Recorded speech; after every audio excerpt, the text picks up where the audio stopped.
Good evening from New York. I'm Chris Hayes. The government's lies are getting even more brazen about who Renee Good, the 37-year-old mother of three, was and how she died. No one could watch the numerous eyewitness videos of her death and in good faith make the kinds of claims the Trump administration has been making and continues to make. That she was committing domestic terrorism, that she ran over the agent who's now recovering in the hospital, threatening his life, with a maroon Honda Pilot that had stuffed animals flowing out of the glove compartment box. Those claims never rang true. That much was immediately obvious, and it became even more obvious today with the leak of a new video from the confrontation with ICE that led to the shooting death of Good. What we got today was a cell phone recording captured by the man who killed her. It's the first look we have gotten of Renee Good alive and then dead. Was first obtained this afternoon by a conservative website. Hours later, MS Now got its own copy from the Department of Homeland Security, a copy that is roughly 10 seconds shorter than the leaked version and omitted a few key details. So I want to play the longer version for you now, and, as we have been the last few days, caution you that it is incredibly disturbing.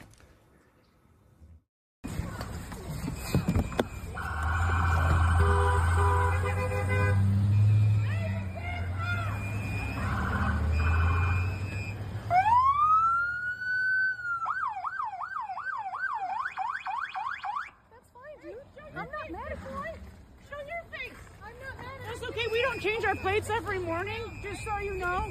It'll be the same plate when you come talk to us later. That's fine. U.S. citizen, former fucking veteran. You want to come at us? You want to come at us? I say go get yourself some lunch, big boy. Go ahead. Out of the car. Get out of the fucking car. Get out of the car. Whoa! Fucking bitch. That is how Renee Good lost her life. That is what the government claims was domestic terrorism. So what did you see? Again, I'll let you decide. Here's what I saw. The masked, armed ICE agent who has been identified as Jonathan Ross exits his car. The first thing he sees is Renee Good's dog in the backseat of her Honda. How many domestic terrorists have you seen taking their dogs for a drive out on their operations? It's worth noting that this portion of the video is missing from the version released to us by DHS. You might ask yourself why. Perhaps they don't want people seeing Good's dog in the car. Then we see Ross circle the vehicle while recording, holding his phone to do so. He walks in front of the car, makes eye contact with Renee Good behind the driver's wheel. This is where she speaks to the man who will end her life, saying, "I'm not mad at you." Ross then circles to the back of the car. He records Good's license plate, and here you can see the rear window stickers for national parks and kennel clubs on her Honda Pilot. He is verbally taunted by a woman who is believed to be Renee Good's wife. After that exchange, she goes to get in the passenger side of the car. Then agents yell at Renee Good to get out of the car. And at this point, Ross again walks in front of the vehicle recording Renee Good. He still has his phone out. The phone is out even as he pulls a gun. The last thing she does is move the wheel to the right before she starts to pull forward. You can see Ross lowering the phone as he fires 3 shots. After Renee Good is shot, after her car rolls towards an electric pole, and Ross walks alone toward the car, you can hear a voice on the video uttering the words, "fucking bitch." We cannot confirm with certainty it is Ross's voice calling the dead woman a fucking bitch. That video was obtained by a conservative website with close ties to the Minneapolis Police Department minutes after it was published online. It was retweeted by, I guess, the guy who's doing this full time, Vice President J.D. Vance, who told his followers to watch it because, quote, the reality is that Ross's life was endangered and he fired in self-defense. So they seem to believe this video makes their case for them. Vance is using it to suggest Renee Good was not, quote, an innocent woman. And his sustained campaign to demonize a dead mother of 3 is so bad his religious faith is being challenged. The National Catholic Reporter yesterday, columnist John Grosso wrote, quote, the vice president's comments justifying the death of Renee Good are a moral stain on the collective witness of our Catholic faith.